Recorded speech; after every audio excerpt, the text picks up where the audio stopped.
Hello and welcome to HTL. Today I'm going to be talking about the very basics of LMMS. So this video is aimed at people who are just starting off with LMMS and just need to know the basics. So when you open up LMMS, your project will look like this, and the main features you will want to use to begin with are the song editor and the beat and bassline editor. The main one of these is the song editor, so I'll start off with that. The song editor is basically where you control your entire track and rearrange all of your instruments and place all of the sequences. To add a track to the song editor, you basically want to go to the sidebars here. The main ones you're going to use is My Presets and My Samples. My Presets is ready-made samples from instruments that you can edit and change. The factory files will already be here, so you can click on that and add it by clicking and dragging. My Samples is basically raw samples, so you don't want to really be using them for anything other than drums or soundscapes.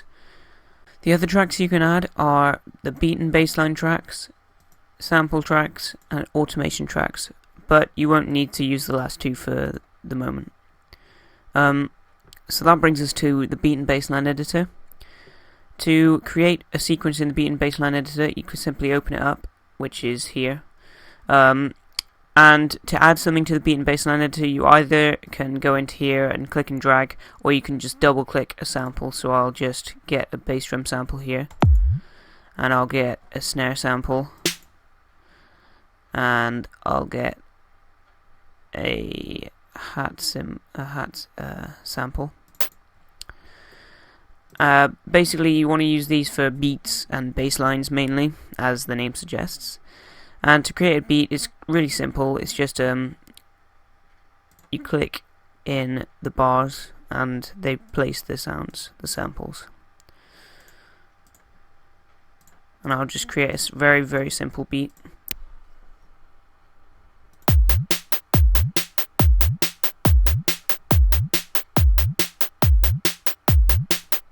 So that plays in a loop. What you can do is you can click in the song area and drag out the loop for as much as you want and place it in different parts of the song, and then it will play throughout. And this can be very useful if you can't be bothered to copy and paste different sequences from an instrument. You can click anywhere on the track area and it'll bring up the piano roll, and you can place notes wherever you want along the piano roll to create tunes. But you can also use them to create drums.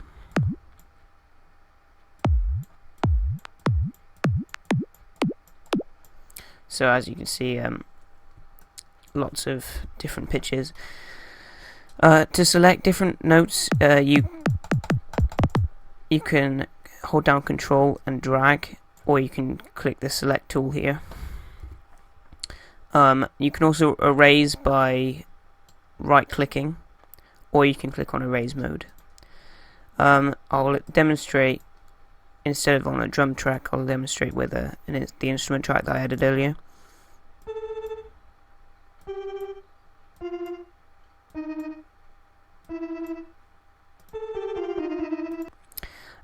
To change the length of each note, you can select them all and drag. This works with singular notes as well. Down here, in the piano roll, you can change the note volume. You can also change the panning.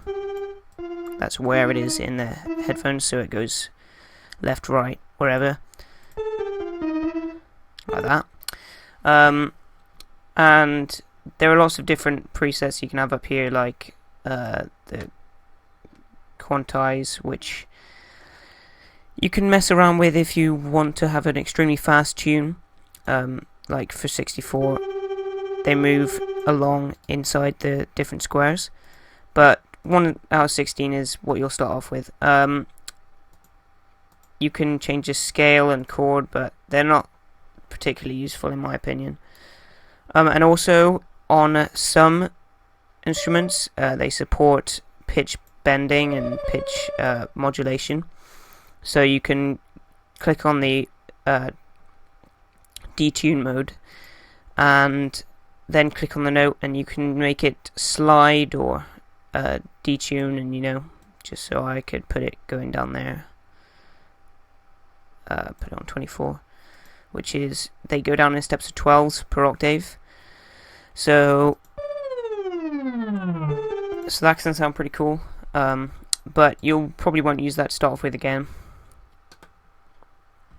On the song editor itself, each track has different controls.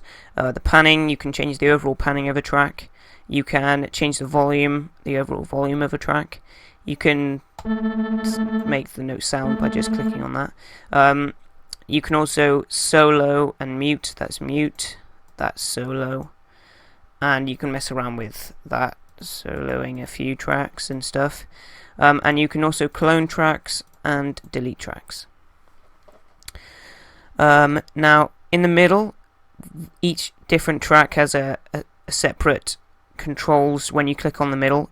For example, that brings up the beat and bassline because it's a beat and bassline editor track. And this triple oscillator track brings up a triple oscillator plugin. So when you get more advanced, you can start changing the sounds based on the instrument. So as you can see, that sounds different if I change that. And there's so many things you can do with this.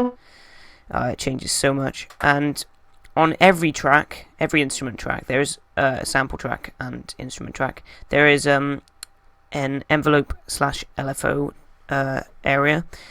This isn't supported for some tracks, but most tracks.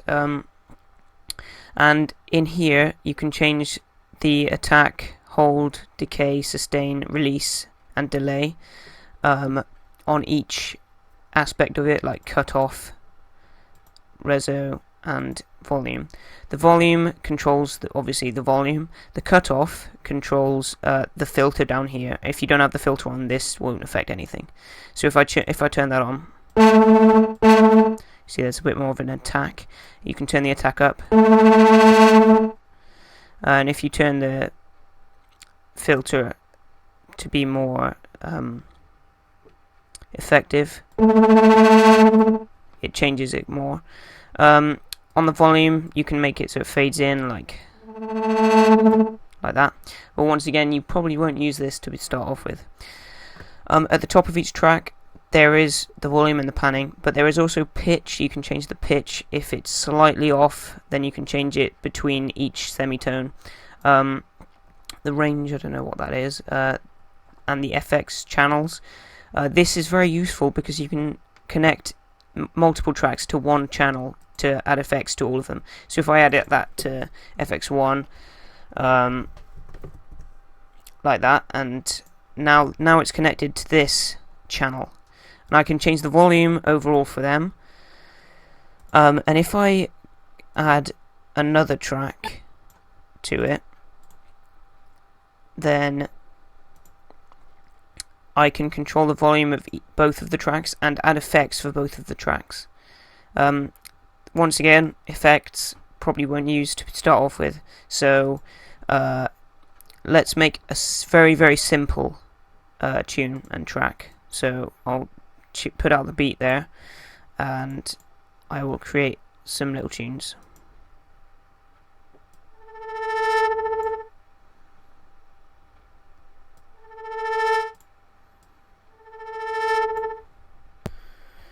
Okay, here we go.